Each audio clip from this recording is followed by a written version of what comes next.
You're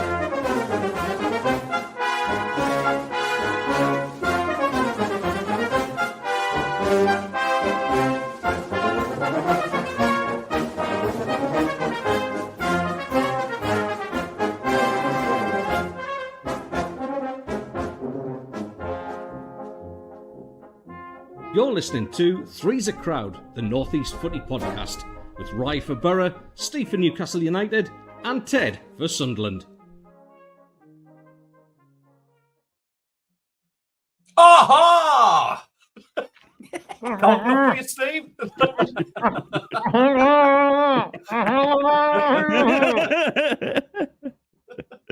Morning, lads. Good morning. A slightly nippy northeast there, Steve, is it? Jesus Christ. It's blizzards. Oh. I'm back in the northeast. The place is an absolute awash with white snow, mate, and it is lying on the ground. We are going to get it cleared, I think, with a bit of a rainstorm today, but yeah, what a time to be in the northeast. I wish I was Cyprus would do because it's a bit closer, but Australia, 27 degrees today, right? Unbelievable. Top of 32, mate. I'm sorry to tell you, I'm shocked, lads. Tomorrow, I've just looked at the weather. It's 33 degrees tomorrow. It's too warm. So it's too warm. It's terrible. It's terrible. I'm going to be nicely tanned, home and away style, carrying the pod with the good looks like normal. You ginger, you don't tan. Don't you go from blue to white? Lads, I dug out the Premier League jersey today. I got the old Borough because this is where we're going back. Mwah. Hey, I went through the old garage. I wonder what the smell of mothballs was. Hey, we're coming back. Are you really though? I don't know why I keep freezing, by the way. It's annoying me. It's because it's snowing in Newcastle. Yeah, probably. So if you haven't guessed it, it's my show today, lads. I've got a couple of little bits of fun stuff to talk about. Some newsworthy stuff, but obviously 3 big games again this weekend. They're always big games, of course they are. We're also going to talk a little bit about grassroots football as well, lads. I know we touched on it last week. With quite a lot of teams actually facing pretty much bankruptcy and a bit of a bleak outlook, shall we say. So, yeah, we're going to talk a little bit about grassroots and a little idea I've had, lads. So, yes, it's always dangerous when Ted starts thinking after a couple of beers and a brandy. But, there's sometimes the good ideas. Sometimes. Only sometimes. We're going to talk music as well, lads, believe it or not. It's not all going to be football today, but we're going to keep it relevant. And it's nothing to do with James Arthur because he's crap. Just before you even start, right? So this weekend, Stevie, you've got to wait a little bit. The Monday night football for you, but a trip to Oxford, which would be nice for an Australian and a Borough fan because that's the nearest you'll ever get to the university, isn't it? I studied Oxford, mate. I'm a rocket scientist, so you guys just didn't know this. What I do is that when I come on here, I lower my knowledge set base. I mean, we lower our expectations. Yeah, off to Oxford. It's going to be interesting. I was talking to the boys on the 12th Man podcast this week. It's a stadium with only three sets of seats. So one half of the stadium's the car park, and then there's 3 stadiums that go around it. So it's the 3 stadiums, 3 sets of seating that goes around it. So it's quite a weird ground to see. Look, we're not sure. Obviously, the weather in England is pretty bad at the moment, and Oxford, unfortunately, aren't the richest of clubs, and whether they've got the appropriate heating and all that under their grass and can get all the snow off and stuff like that, there's always a chance it might not go ahead. But yeah, look, first time going to Oxford for the Borough after an international break. Look, we got 2 missing boys in Hayden Hackney, confirmed by Michael Carrick in the presser yesterday. Hayden Hackney and Aidan Morris. Aidan Morris has actually stayed in America. He won't be flying back till Monday, but Hayden Hackney just got back from the under-21s, and we'll see how he pulls up. But yeah, look, it's going to be a bit of a makeshift squad coming off the international break. But look, I still think we've got the squad, and we should have the squad to do it down at Oxford. But not an easy place to go. Not an easy place to go, and it's quite a tight-knit ground from what I hear. But I'm looking forward to seeing it. Yeah, it's you kind of touched on it a little bit there. I guess the fear for you because Middlesbrough in such good form going into the international break. Is there a little bit of fear there that form is now disrupted a little bit? And like you say, a couple of key injuries there, which obviously we'll come to that on the Sunderland perspective as well, because we've got some absolute howler ones coming up. Yeah, you do. Yeah, the disruption there, is there a fear from you that you've kind of got to find your stride again?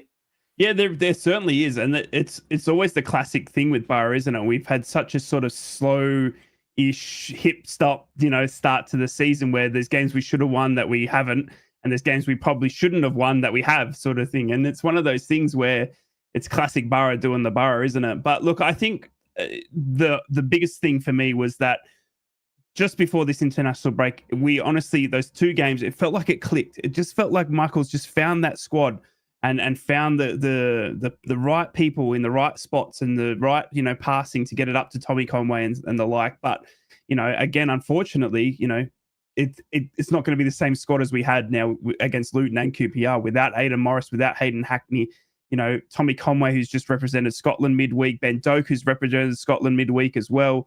Riley McGree, who flew from Middlesbrough to Melbourne to Bahrain back to Middlesbrough to play to go on a train or fly down to Oxford, whatever the Borough squad have done. So, look, it's always tough coming off an international break. We've got a lot of international players, so Michael hasn't had the core squad to train with for 2 weeks. So, what type of Borough rocks up is going to be, it's the question on everyone's lips. You know what I mean? I think we've still got the mentality and the squad and the skill set to do it, especially against Oxford. But these grounds, these tight grounds you've never been to, you don't know what the atmosphere is going to be like. One half's, going to be blowing a gale through the car park as well. So there's not going to be sheltered or anything like that. So who knows what Borough's going to rock up. I hope I hope Michael's, got the lads prepared, and those that are there and ready to start, which he'll know, he's probably, got his head around it this week, is going to have to be ready to go. And because this is what counts, Teddy boy, for us in the championship. It's December, mate. It's December and kind of January that makes or breaks you. Because this is such a tight-knit run of games. I think there's like 15 games or something, between now and January, sort of thing. Like, it's crazy of how many games this, we're fitting in the space of a month or something, and then into January as well, mate. So I think come this time in 2 months' time, you and I will both be sitting here knowing exactly where we're at for this season. Yeah. I just love how that camera froze on your face. I know. I just got probably the most intelligent you've ever looked. I pull weird faces and it pauses at the wrong time. I hope not.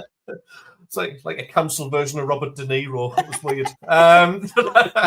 Obviously, the big thing is going to be kind of the middle of the park, because, like you've already said, with Hackney gone and Morris gone as well, that leaves a little bit of a weakness in the spine of the team, essentially. And against these teams like Oxford, when you're going away to them, that's where you need to be organised from and sort of have a strong middle of the team, a strong spine of the team. So who's he going to go for, in your opinion? Who's he going to plump for in the middle of the park? Because what have you got left?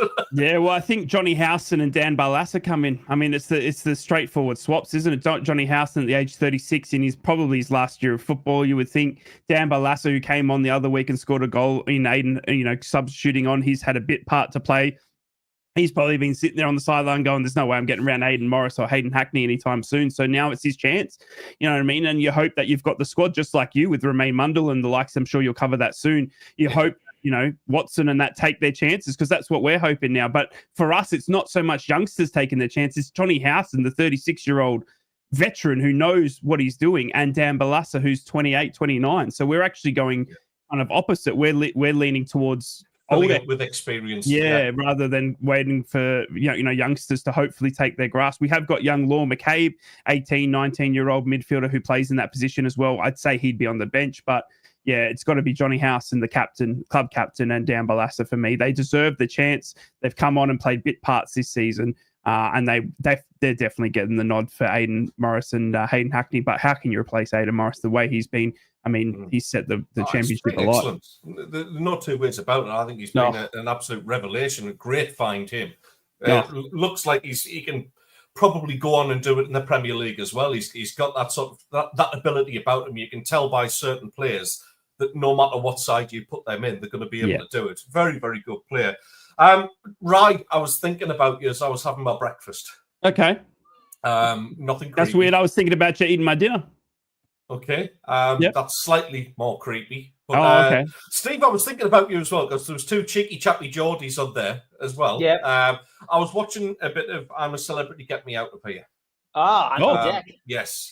Yeah. And looking to see, what Colleen Rooney's getting up to, or probably she needs to be worried about what Wayne's getting up to with the grandmothers of Plymouth. But Allegedly. Thank you, Steve. Good luck finding a lawyer in Cyprus. Very well pointed out, Steve. Well, yeah, so I was giving some thought about it, because obviously we've had a few footballers in the past actually gone into the jungle and done, reasonably well, obviously. But I was wondering, out of any footballer out there, and this is to both you lads, and obviously everybody watching, which footballer would you absolutely love to spend some time in the jungle with? We'll go with Steve first. Oh, that's an interesting one, because I thought you were going to say which footballer would you like to see in the jungle. So my mindset was thinking more towards that. But who would you actually like to spend time as with? a campmate, as in not like not like. And while he's thinking about it, we are available, us three, if you want us for the next I'm a Celebrity or I'm a Podcast, Get Me Out of Here, whatever you need. To be honest, like the stuff they're eating, I've eaten worse out of a kebab van. It's a great question. I mean, I would, if time wasn't a limit, then I would definitely want to go back into the 50s and our wonderful 1950s FA Cup winning team, 51, 52, 55. That, it would have to be Jackie Milburn. I met him as a kid, but I guess Jackie Milburn or Joe Harvey would be the two that I would like to spend a bit of time with. I'm very privileged in the work that I've done over the years to have got to know some of the other legends who played after that. The likes of Supermac, of course, and Mickey Quinn and Alan Shearer, people who I call friends these days. Whereas I never got a chance to do that with those older guys, and they'd have some stories to tell about those wonderful days when Newcastle actually had a trophy cabinet and could put stuff in it. So I think for me, that would be it. That's my answer. Jackie Milburn or Joe Harvey. Very good. I like that. See, me personally, I'd probably go Kevin Ball, first of all, because you need somebody, if you're going to be in the jungle, Steve, you need somebody who's going to, secure some stars and get some food in for you, and they haven't got to be afraid of anything. So I think Kevin Ball would definitely have to be a feature there. Plus, great crack when you see his stories and some of the after dinner stuff as well. He's absolutely got some great tales. If there was any, I suppose on the flip side of this as well, have a think about this, Steve. Rye will come to you on it as well. Somebody who you would definitely not like to spend time with in the jungle, and I'm afraid it would be Michael Owen. I think he would bore me into doing something violent. I couldn't spend time with Michael Owen. He'd absolutely do me head in. But Rye, footballers who you'd spend time with in the jungle, in your jungle. Footballers I'd like to spend my time in the jungle. Well, obviously it'd be in a non-creepy way, not to give them massage and things like that. No creepy. Okay, no creepy. I take you two out then. You both played football in your time. I'd love to spend time in the jungle with you two. Look, who would I like? Probably. I mean, I'm just trying to think. Who's a? Oh gosh. I mean, I'd have to go. Mark Schwarzer, he's my hero. Do you know what I mean? He's so just to meet him, do you know what I mean? And just talk to him about, because he's the one that got me into football, the one that got me into following the sport and all that sort of stuff. So I'd have to say him. And then probably Riley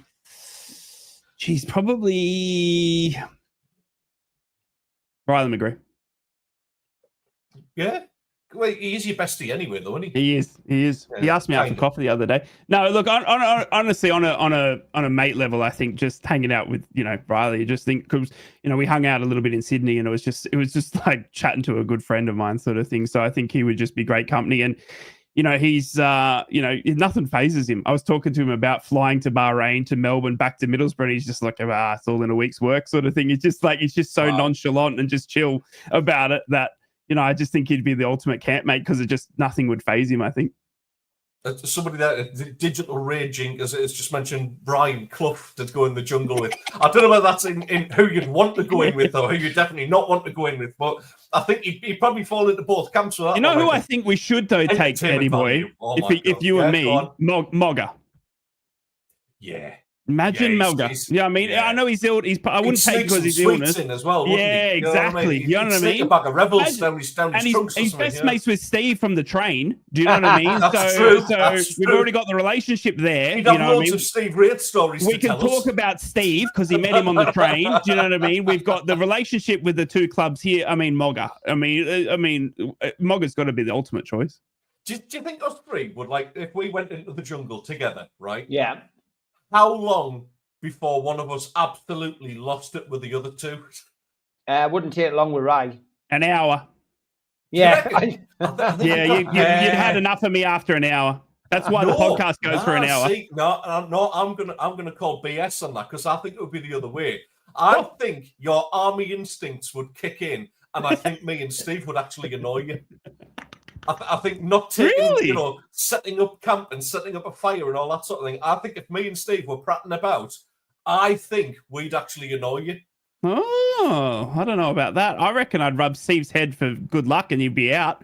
And then, you wouldn't find me because the amount of eating that you do on this show, you'd turn to cannibalism. Right. You'd be trying to eat me and Ted. Honestly, I wouldn't doubt it. Wouldn't doubt it at all. Just wake up and find him gnawing on your foot. I eat all the good food now because I know what it was like when I was out bush bloody in the army, mate. So honestly, but no, I think I'd be, I'm loud. I can be a probably really? Over exuberant. I didn't know that. No, me neither. Back to footy anyway. Keep the suggestions coming in. I love that. George Best, yeah, definitely sneak a couple of drinks in for you, wouldn't he? Absolutely. I would love to spend time.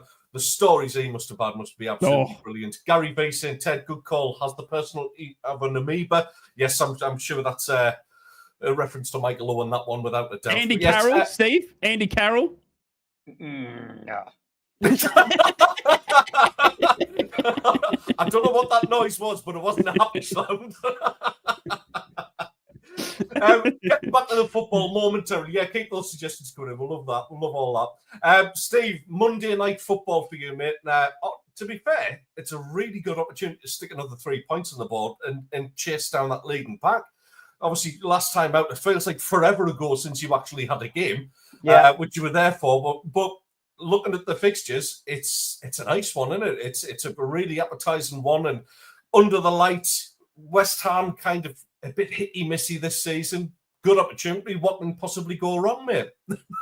Exactly. Yeah. I mean, I did the Amigos last night, and I mean the lads were all going 3-0 and 4-0. I went for a rather more reserved 2-1.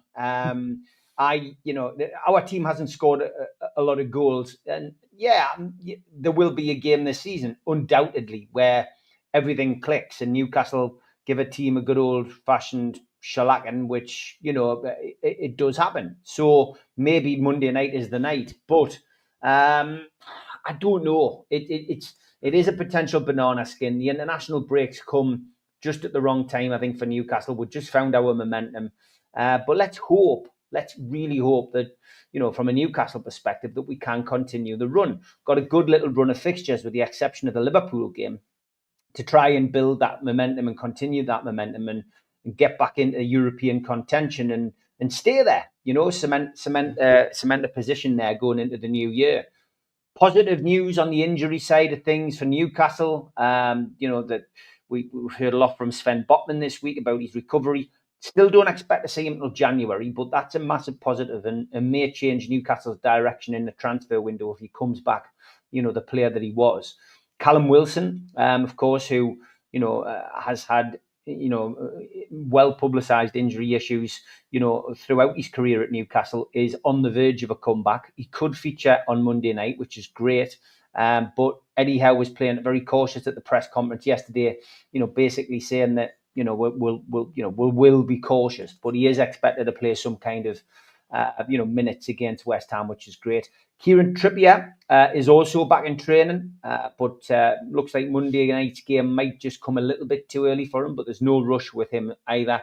There will be a change to the team that beat Forest, of course, with Dan Burn now serving a one-match ban after accumulating 5 bookings. So that means that it would be very surprising if we didn't just bring one centre-half in for another. And we've also got a couple of people hitting 200 games in all competitions for the club. We've got Fabian Shaw. He'll be hitting that record if he starts on Monday night. And Tino Livramento will hit 50 games, league and cup outings for Newcastle United. As for Isaac, his scoring run continued in the internationals.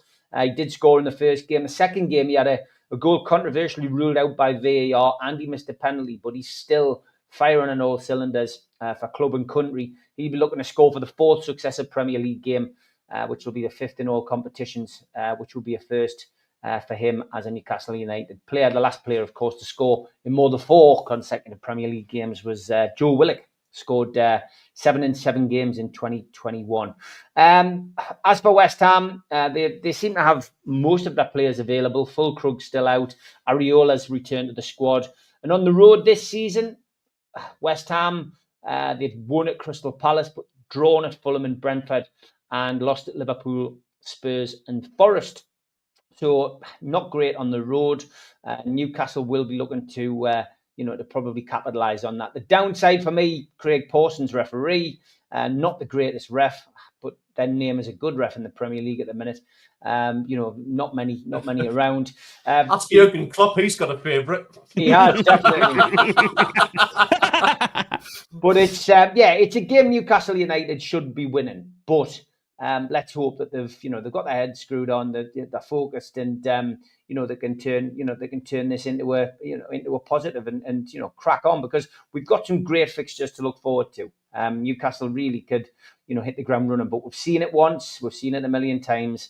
If you let your standards drop in the Premier League, you get punished. So win against West Ham at home. If we can go away to Crystal Palace the following Saturday and get 3 points, sets us up nicely for Liverpool at home the first week in December.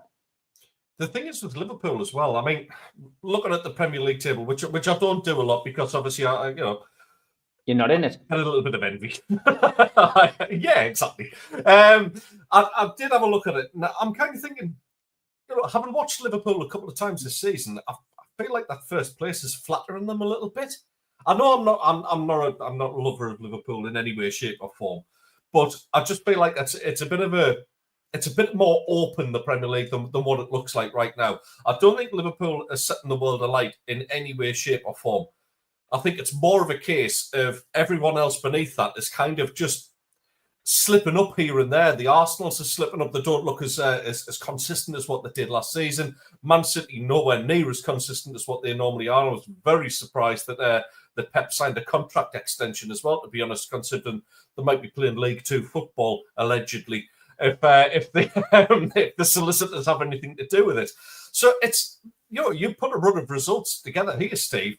That prediction you had of Champions League places is looking very, very much on, isn't it? Yeah, it is. I mean, I'd put a daft quid bet on Newcastle winning the treble this year. 500 to 1 I got for that. And the treble is still on because we're still in the Carabao Cup. It's tongue in cheek, and I've chucked a quid away. But sound like you had a few trebles, Steve. It will be typical of Newcastle not to win a domestic trophy since 1955, and then to go and win 3 in the same season. But do I think that's going to happen? Yeah, probably not. But yeah, it still feels like a year. This from the start of the season, with no European football, this really did feel like the chance that Newcastle would win something. I do feel that this is the season we'll win something, and I still feel like that. And the Carabao Cup draw for the quarterfinals has been generous to us. And yeah, I do think there is a possibility that we could go on and win that cup this year. But, that's good, because it means we've got hope back as fans. We didn't have hope, for 14 years under Ashley. As for the league position, yeah, you're right. It's been a very, very interesting league. There's no middle of the table. There's a top and a bottom. And, you win 3 games, you can find yourself chasing the Champions League. You lose 3 games, you can find yourself hovering above the relegation position. So it's because the teams who you would consider, that middle tier teams have now got their act together. And if anybody lets their standards drop, I said it before, you can be beaten. And, we saw it. Newcastle went to Fulham, had a happy hunting ground for Newcastle, didn't play to the best of their standards and got beat 3-1. And that's what happens in football these days. Man City are finding out the hard way. as well this season. That, you know, you can't say it's because they haven't got Rodri and they haven't got De Bruyne. They've got a whole host of internationals in that squad. You've got to give credit sometimes to those teams that play them. You know, teams are setting up differently, setting up that they've had enough time to study Man City and how they do things. And you know, there's more and more people involved behind the scenes, being able to pick apart people's tactics. And yeah, it's making for a more interesting Premier League, that's for certain. People are saying to me, Liverpool are the favourites and they're going to win it and blah, blah, blah. Don't write Man City off. Write them off at your peril. Second half of the season, 20-odd game run where they win every game and they win the Premier League. They've done it for the last few years. So don't write them off at your peril. But it's interesting. It's a fascinating season. Don't write Arsenal off. You know, Arsenal haven't chucked it in. It was my prediction from the start of the season that Arsenal would win it like that. I still think they'll come good. I think it's still a four-horse. I still think it's a four-horse race. People might laugh, but Newcastle 100% could still be in that race if they can find the momentum. They don't have the European football to worry about, and they can not, steer clear of injuries and find that momentum. Who should say Newcastle won't make a run for the title? You know, look at Leicester. Leicester did it. Newcastle could do it as well. You never know. That's the beauty of this Premier League at the minute. Well, you touched on it there, and Rye mentioned it earlier as well. Rye had a very serious look on his face there. Do you think it was like a takeaway menu or something like that? Were you looking at? You look like you're really concentrating there, mate. He's just written, right? Yeah. He's just written War and Peace in the private chat. But... Dear me. God, not just thought he talked a lot. That's what I was just writing a big essay to you, because I've missed you. I'll not reply to it, right? But what I will say is, if you want to wear a dress on this podcast, go for it, mate. Thank you. Yes. Thank you. I'm just glad I got your both of your backing. It's great that we're going to have an internal meeting live in front of everybody just about what we're going to do with because what everybody wants to hear is about our marketing ideas. I'm just surprised it wasn't a menu. I'm just surprised. He's had all week. He's had all week to say this in the WhatsApp group, but he decides. And I've just thought of it now. I know. I'm bad. I'm bad. Working. I sit there and I look at you both. And look into your glorious faces, and I go, geez, we should sell this more. Do you know what I mean? It's just, we've got the faces for, Well, wow. Funnily enough, look at that as it freezes on. I'm going to change tacky because you've kind of created a neat little segue for me to go into another subject. And I had an idea, and I think I mentioned this idea to you lads earlier on in the week, which is when you're supposed to do it right. Yep, my bad. We mentioned, obviously, it was West Allotment who we mentioned last week, Steve, who are going through really, really troubling times in terms of being able to keep going, finding funds and that sort of thing. I've had an idea, lads. I'm going to sound this idea. After I've just slated Rye for doing it, I'm going to do the very same thing I've just slated them for. So, faces for radio, Grim. Yeah, we tried that. Yeah. So, my idea, I was thinking, you lads especially are very big on the socials. I'm just kind of getting to grips with this whole thing now. I was thinking let's get a Sunday League side. Somebody, maybe they can send us a bit of a sob story or whatever, if they want to send us a message via the socials. I want one from Sunderland, I want one from Newcastle, and I want one from Middlesbrough area, right? Yep. The idea is we go out there, set up GoFundMes to buy them a new home kit for next season. All right? Now, here's where it gets interesting, because on that kit, I would like, this is the dream, I would love to have Three's a Crowd podcast as the sponsor on a shirt, as a shirt sponsor. I've even thought, to keep everybody happy so there's no crying about the shirt colours, is you have black and red stripes with red shorts. Because at least we'll represent Newcastle, we'll represent Sunderland, we'll represent Borough. I even thought of that much. So it's a good idea. It's a good idea.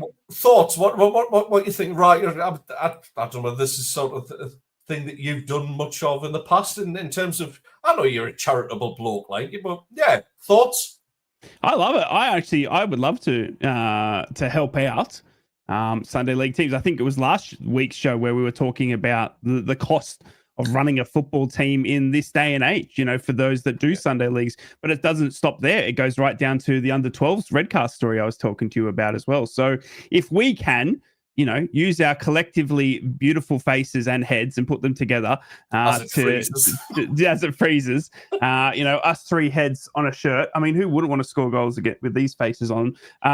Look, I think we could definitely put something together. Putting our faces on it. Oh, yeah, we're going to put our faces on it. Maybe we can get some sort of like South Park style silhouette, like we're cuddling us three. Do you know what I mean? Like like this sort of thing. We're just the power of technology. But no, honestly, I think it's a great idea. I think I would love to come together and use, social media at its finest. I think Steve and I have seen our fair share of negative social media. I think we all have seen in the past couple of weeks, months, years of what negative social media can do. Let's do it for some good. Let's turn it into raising some funds for some teams that really do need it in our three areas.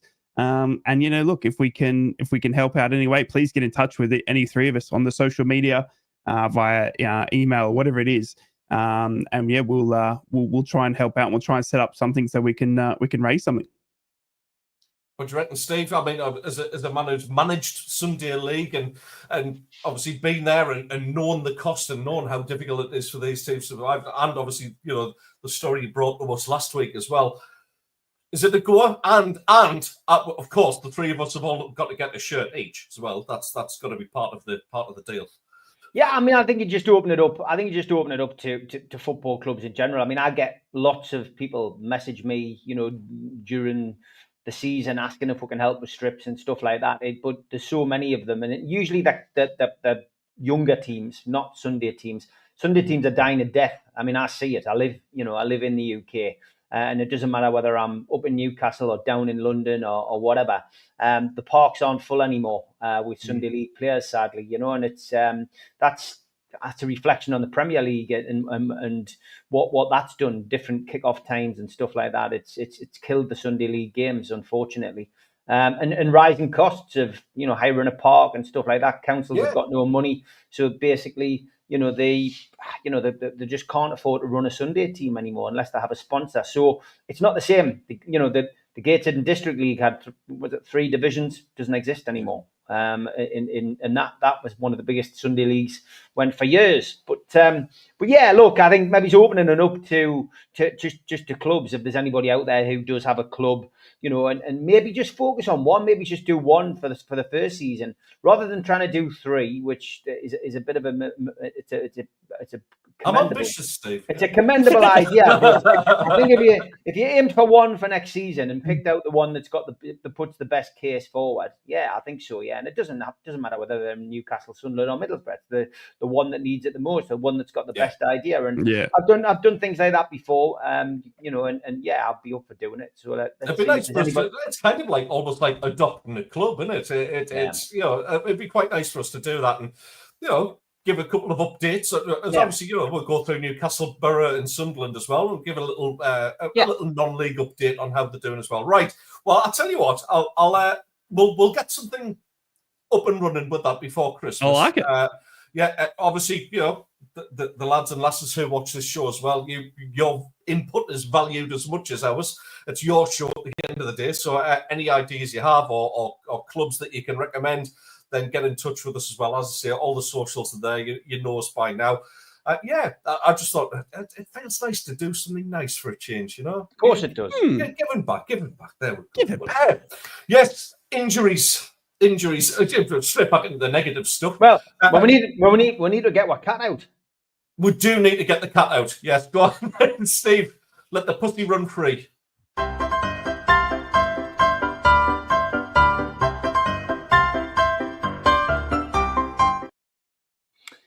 Troll of the week. There's been some good ones, and I wanted to highlight some positive ones as well. We did get sent this one, and it was Aaron Connolly is a class act, a simple yet incredibly meaningful gesture for this Sunderland fan going through a tough time. And you sent me this, Ted, didn't you? It was literally nothing I want from life, no enjoy. I just pass and waste of time week by week, making everything worse. Sunderland are keeping my head above water lately, but not sure how much longer I can hang on. And Aaron Connolly inboxed the kid. And basically just offered him an opportunity to go to a game, didn't he? Yeah. It's an absolute sterling gesture, and Aaron Connolly's had very, very public troubles of his own, and for him to actually step up and make that fans' day, and not make a public thing about it. He hasn't done it publicly. He's actually messaged the lad direct, and the lad's been blown away by it. And for me, that's just such a class act, and somebody who we're very, very proud to have in our squad. And I can't wait to see the lad start banging goals in for fun as well, to keep his head up as well. Brilliant stuff. Well done to Lewis Hall making his England debut. And I did like this one. Billy Armstrong sent us this. There is Lewis Hall, of course, making his England debut on the right. And there he is as a young lad on the left with his England shirt on. My goodness. Aye, well done, Bonnie lad. Fantastic. Great stuff. Really, really good. I did like this. You've seen get sent a few of these. What is going on there? Quite a confused fan. Pick one. He just likes red and white, doesn't he? I think. And old and new, they removed the only title they had over the years.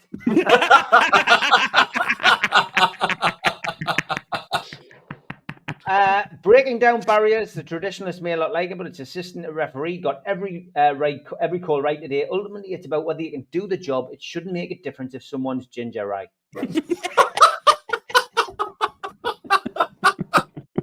Great stuff from Ted there. Ted Flanagan, that is. Blame me. Yeah, make me unpopular for all the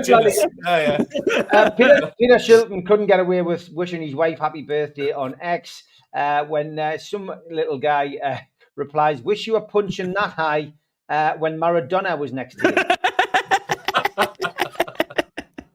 Which is brilliant. Me top two. No, I had a top four actually. So the first one is this from Paul Trainer. I have to be careful how I word this, as Facebook bots took my last post down. I'd like to watch a game of football at 3 p.m. on a Saturday afternoon, but we require the adapter for the HDMI port, as well as the service that accompanies it. Recommendations would be appreciated. Beautifully worded. Hey, Paul could get a gig on this show with word like that. That's tremendous. That. Yep. This one was good as well. Jake Paul and Wayne Rooney, the only two 27-year-olds to go 18 minutes with a pensioner. Allegedly, well done. Number 3. See, I was setting you up earlier for that one. Very good. This one, Jamie O'Hara. What's the point in having an academy if when you need to call on the young players you've developed for years are deemed not good enough? The whole point is to wait for an opportunity to arise, but instead they want games called off. Joe replies, you buy better players if they're not good enough. I'll give you an example. In 2003, Arsenal had a player called Jamie O'Hara in their academy. They decided he was crap and bought Cesc Fabregas instead. Stinger. I mean, absolute stinger, that like. And I love this one. This is me winner this week about England's best manager, unbeaten. Football away days, brilliant stuff. I will never forget that Sam Allardyce went to Leeds, told the world he was better than Pep, Klopp and Arteta, picked up 1 point from 12 available, conceded 11 goals, oversaw a relegation, got 500,000 whacked into his current account and rode off into the sunset. Incredible. He's still better than Steve Bruce. Classic. So that is it. If you've got any tweets for Trolls of the Week, get them over to me, Ted, or Rye on our socials, and we'll feature them next week.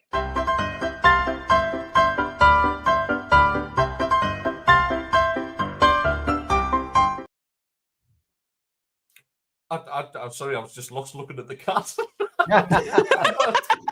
Class, I love it, mate. Where's Jules at? Normally she's all over this one.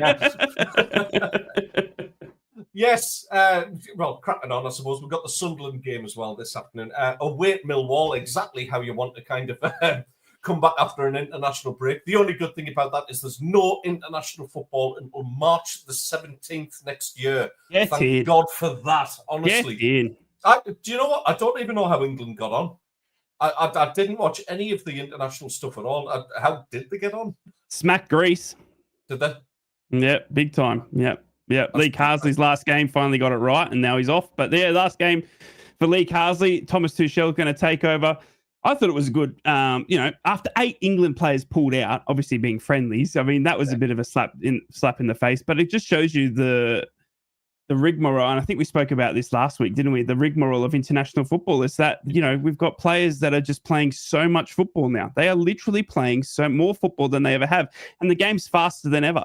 The game's flowing, moving up and down the pitch quicker. We've got, speed seems to be the key weapon for most teams in their attack and coming back in defense. And I think, look, you've got a lot of players playing a lot of football now. And now they're introducing the Club World Cup or whatever it is, in this summer break. So it's just ridiculous. And now you've got, and I think sadly, when it comes to international breaks and it's going to be friendlies, I think you're going to see more and more players pulling out. I mean, unless it is for a World Cup qualifier, a Euro qualifier, or something of importance, playing 2 friendlies, I think it's going to be more on the clubs and the players and especially the clubs who are paying their wages.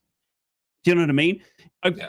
The club is the ones that bought the player and they pay their wages and they put them up and all this sort of stuff. If they are, have an irkling of a sore hamstring, a tight, whatever it may be, and there's a risk of them going and getting injured in a friendly against Greece, then of course you're going to pull them out because your club football's is what you need them for. And look what's happened to Middlesbrough. We've lost Hayden Hackney and Aidan Morris in the space of 2 weeks. And if we now go on a run of losing games, is that the linchpin that's hurt us? So it's getting a bit ridiculous for me. And I don't get I think we really, really need to seriously take a look at the fixturing of international friendlies.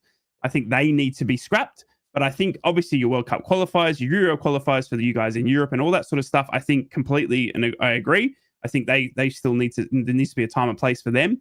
But when you put 2 friendlies in the middle of November, I don't know what you're expecting when 8 or 9 players pull out of the current team. Do you know what I mean? I don't blame them at all. And I don't blame the clubs that did it as well. And look, it gave players like Morgan Rogers, a chance. It gave a couple of other youngsters a chance to step up into England. There's plenty more down the list. Do you know what I mean?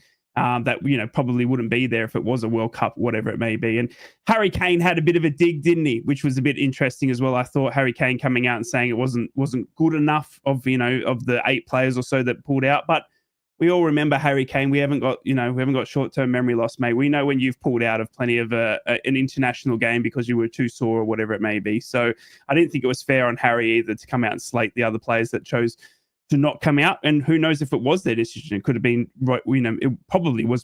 Decision was made above their head as well. So yeah, look, internationally, 2 weeks was good for Australia.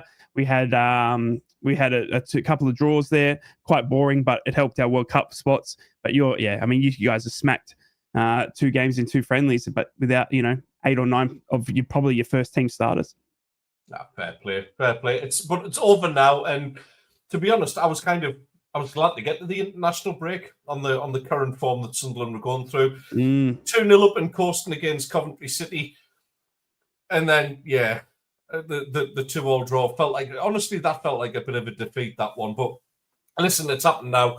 I think the rest of them is good, but we have major, major problems in the fact that when we sold Jack Clark, we kind of knew that, all right, Mundell's really going to have to step up. And most would argue that he has. I think he's equipped himself very, very well, playing regular football, being a constant menace to the point that teams are double marking him with Jack Clark, which I think that's the ultimate compliment as to how you're getting on in playing regular football. But he's going to be sidelined for 6 to 8 weeks with a hamstring injury now. And just to throw a complete spanner in the works, Alan Brown is also going to be out 6 to 8 weeks with a fracture as well, which is absolutely just the worst timing, to be honest, when we're trying to turn things around. But Rye, you think this is going to be the wheels coming off for Sunderland? Do you really? Yeah, look, I really do. I'm trying to keep it, I'm trying not to be mean and obviously come. But I listen. Trying not to. We've all been sitting here surprised with Sunderland's start to this season. We have where they've come from after what you finished. The way you finished last season to the start of this season made no sense to completely anyone. But that's Championship football, right? You got a great new manager who's come in. He refreshed the ideas. You lost Jack Clark. You lost a couple of other. You lost that midfielder, the French one. I mean, you lost a few. Decent, probably first team players. And yet you've blown the league away, and it's been incredible. But I think the Bucks got to stop somewhere my honest opinion was when you get a few injuries, what's that Sunderland squad going to look like? And I was trying to be as kind as I could, but now the reliance on Watson for Mundell. You've also got the thing that scares me as well with Sunderland is you've also got, correct me if I'm wrong, Try Hume, Joe Bellingham, and Dennis Serkin all very, very, I think 1 or 2 yellow cards away from all getting banned, plus no Romain Mundell. Reliance on Isidore potentially, but Isidore I believe is injured as well. I mean, is he not? I mean, okay, so you got so you got Watson. Then it's starting. The warning signs are starting to flow a little bit, and you've seen in the past 2 results as well that teams, Carrick had it as well. When Carrick came in, the first 10 or so games, no one could figure out the way Carrick was playing football, and we were dominating because it's all new. It's hard to go as a research and research a previous manager when you don't know what they've done. Same with Reggie. With Regis Labrie, you don't know how he was going to play football. You don't have any evidence of what he's done, what he's going to set up, where he's going to play. That is now over. That honeymoon period is now over. That teams have figured it out. You've seen it with Coventry. You've seen it that unless he can now take you to another level, which he's going to need to do with, some substitutes, I really do think you're up for a tough period now. And I said it in a podcast the other night. I think Sunderland's next month is really going to test you. With the injuries you've got, Romain Mundell is a massive, massive loss. 2 months now. And this is where we find out the real teams in the championship with squad depth, because the championship, you have a look, the previous teams that have all gone up and blown us away, Ted, have all had very, very deep pockets, but also very deep squads. Yeah. And Middlesbrough, I think we're struggling with deep pockets and deep strength in the squad. But I think Sunderland are much alike, unless you can find the next Joe Bellingham, the next Romain Mundell. But the list has got to stop somewhere. Do you know what I mean? Where in terms of having to play new players and youngsters, and I think your yellow card, the bans. If you lose, I mean, there's a chance you're going to lose Hume, Serkin, and Bellingham all all at the same time, sort of thing, right when you don't need them. So. Yeah, I'm worried for Sunderland. I am. I really am. And I think today's going to be a very tough test. Millwall are no pushovers. No, absolutely not. I guess it's the wide positions that are a bit of a struggle. Obviously, Tommy Watson will probably come in today, playing off the left, which is where he should be playing from, not on the right as he did in his full debut the other week. So Tommy Watson's one of those, and he's an unknown quantity in the championship as well. Yep. We know from the under-21s he's a very, very useful young player. He looks like he's developing well. So he might just surprise a few people. Of course, you've got Wilson Isidore who can play out on the left as well. But when we've seen that happen during games, he hasn't been anywhere near as effective. And no. At the minute, my end is back from injury now, but we haven't got another striker who can actually fit in there and bang the goals in. So that is a bit of a concern. Big Night just made a very, very good point in there with Brown's injury. Obviously, there's the fact Tom Dixon mentioned it earlier on. Dortmund, very, very close. There is a possibility that they could put in a bid for Job in the winter transfer window. Yeah. Which makes a Jordan Henderson reappearance in the Sunderland shirt probably even more likely. Very true. I would love to see it, to be honest. I think even if it wasn't from a playing aspect, I think to have somebody of that stature who's won what he's won, and that those leadership qualities he's got, I think would be a fantastic asset to have in the dressing room. But certainly to see us through a little bit of a stopgap, and come in and shore up a couple of injuries, and possibly, like I say, if Job does go to Dortmund or wherever, whoever's willing to pay that money for him, then that could also happen as well. But today, Anthony Patterson's back between the sticks, which is great for us. Not that Simon Moore did anything wrong in the games that he deputised for. I thought he equipped himself very well. It was nice to have an experienced guy at the back as well. He's well into his 30s. We're not used to having that.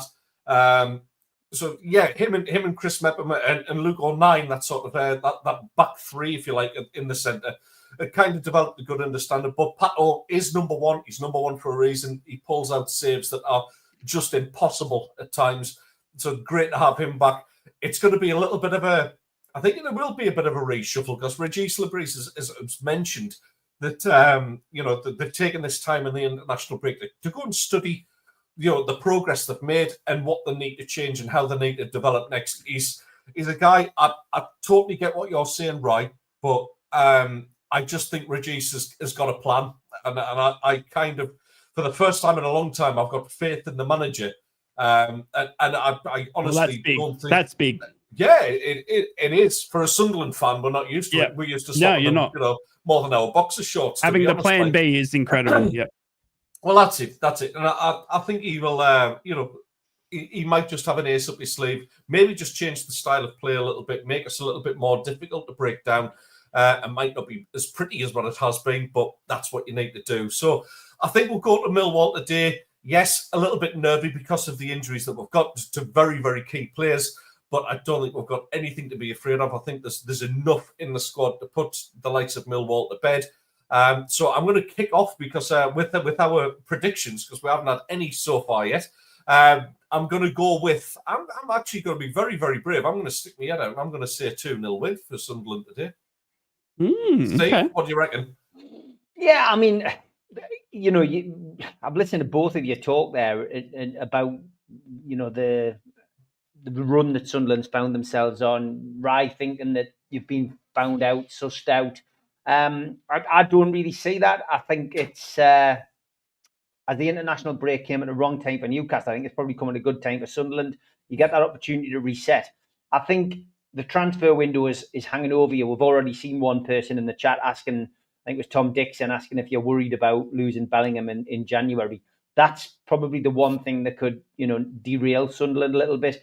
I hadn't heard about the Henderson story. That's an interesting one. Although, it didn't quite work out when Defoe came back.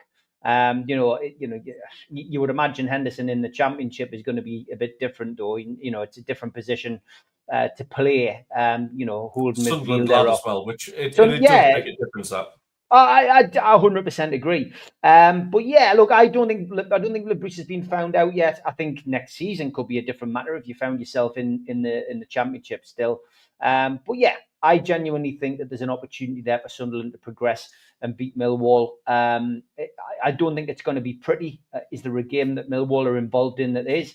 I'm going to go for a very sensible, I think, 2-1 win as well for Sunderland. I think Sunderland will win.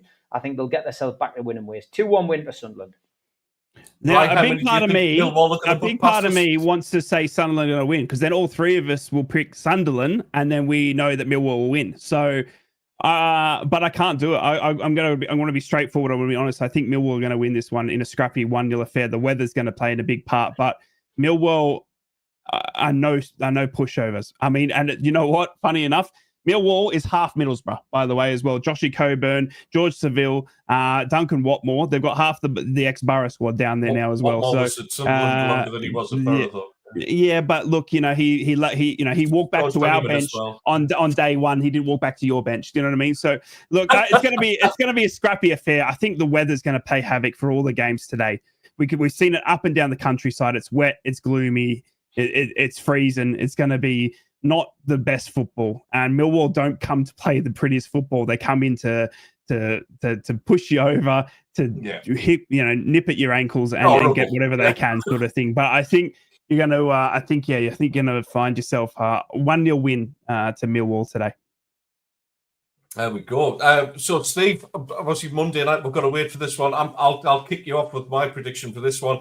I actually do think it's going to be easy. And as much as you were talking with the lads last night on the other show, I think it's going to be 3-0 Newcastle. I honestly can't see West Ham offering much at all. I think Kudus is still... I love saying his name because it sounds like you've just dropped a joke on the drum kit. Kudus. I'm just addicted to saying his name. Even when I play FIFA now, I pass the ball to him on purpose just to hear it. Anyway, child, I'm 45. Brilliant.